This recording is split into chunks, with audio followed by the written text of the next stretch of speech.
We are going to create a booking, and I'm going to do a scenario where a guest is bringing a mobility scooter on board. So we're going to need to add them an evacuation chair. And we're also going to add them, while we're here, an accessibility cabin, because I just think that's nice to demonstrate on Polar Online.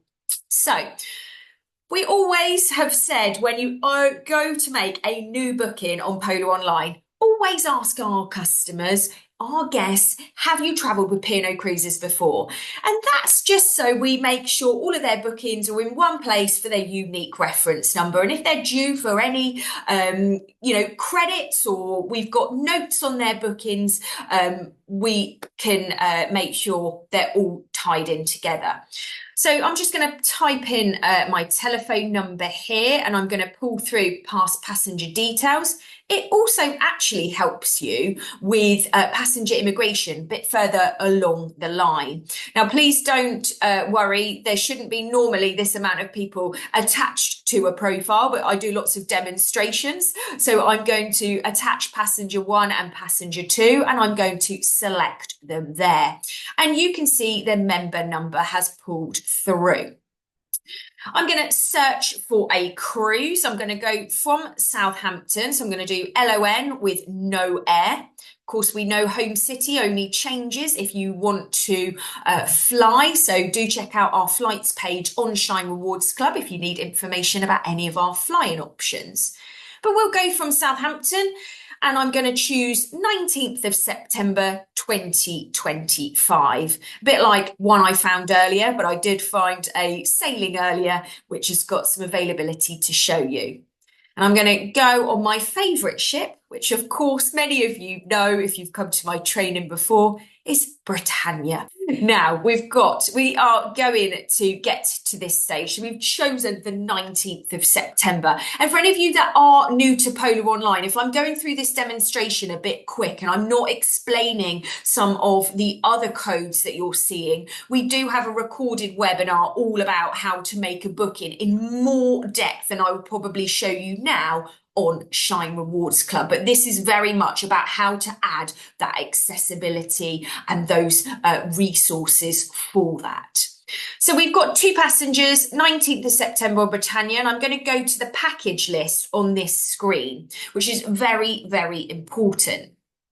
Now, what you will see here is the 2 types of assistance that I said would be presented to a guest. So emergency one-to-one assistance or an evacuation chair.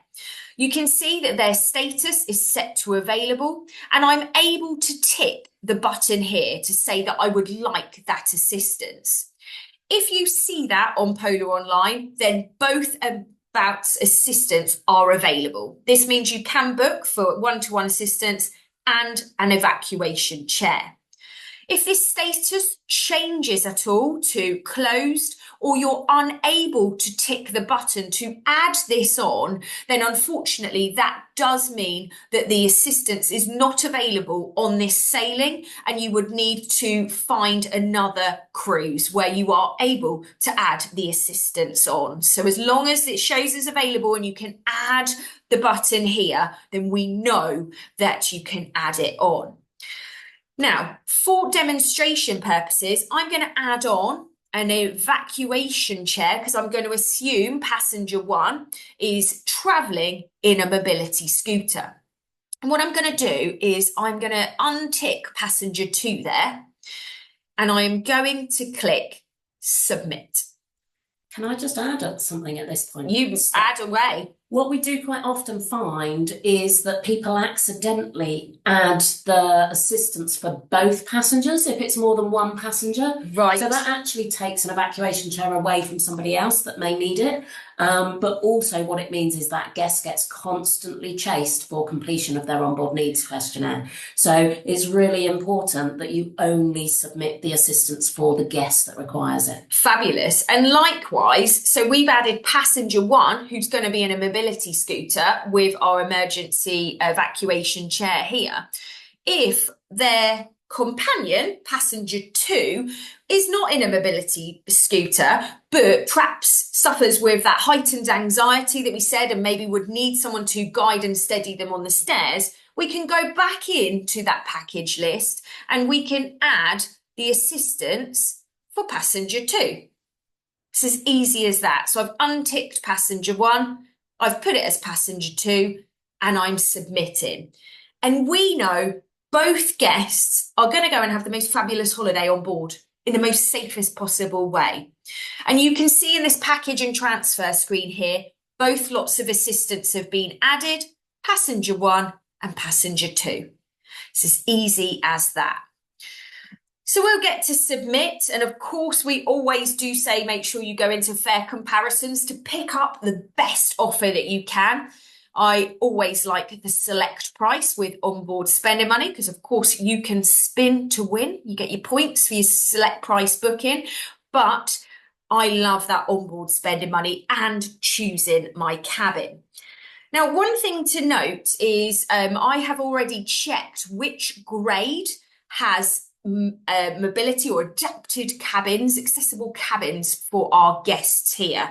And I know on PB grade, there is a grade of cabin which is accessible. So I'm going to choose the PB grade here.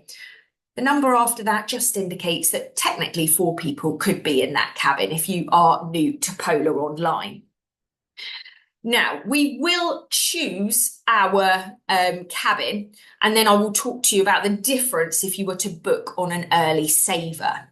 So I'm going to save and continue, and I'm happy with my price, and I'm saving and continuing because you're always proceeding forward in Polar Online.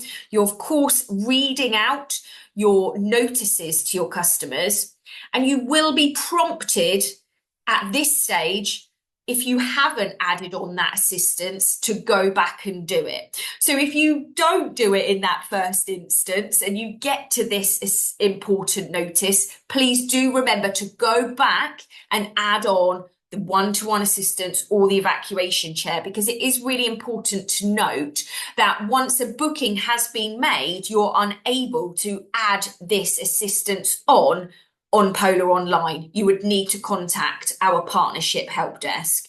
So it's really, really important for you to just do this as most efficiently as possible.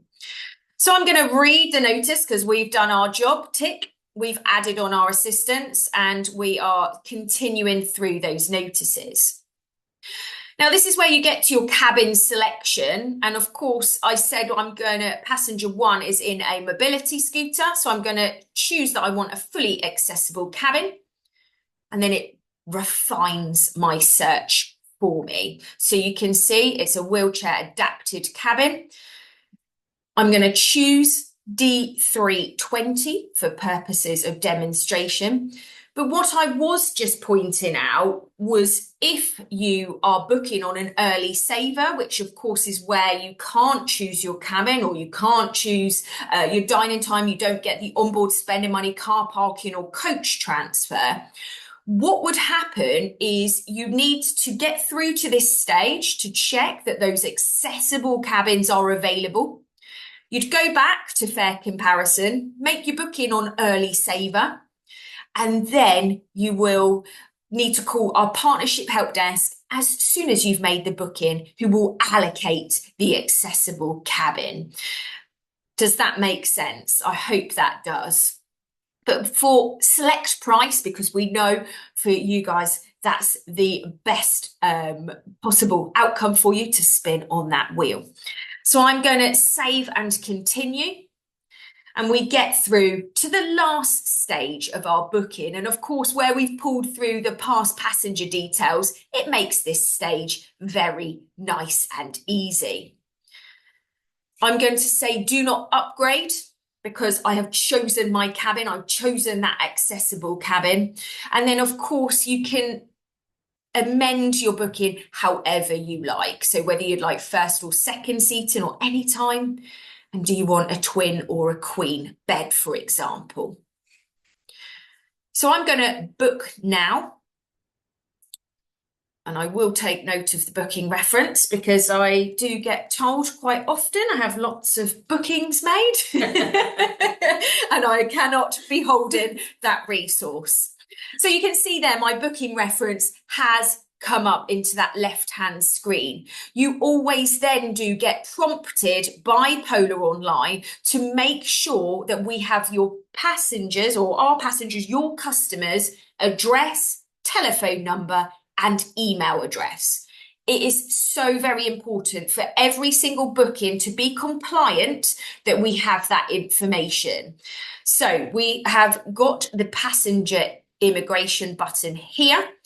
And because I have used this before, you can see I've got an email address and a telephone number in there.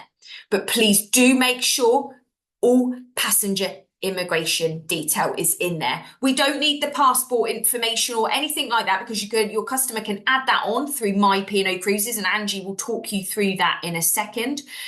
But it's really important we have that detail to be compliant. So really easy, right? The only thing we need you to get your customer to do now is complete the onboard needs questionnaire.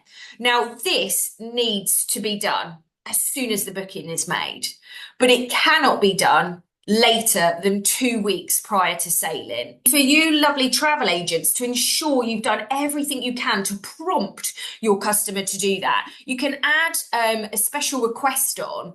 Now, we used to email a questionnaire to customers. We don't any longer. It's found online on My P&O Cruises that Angie's going to talk you through.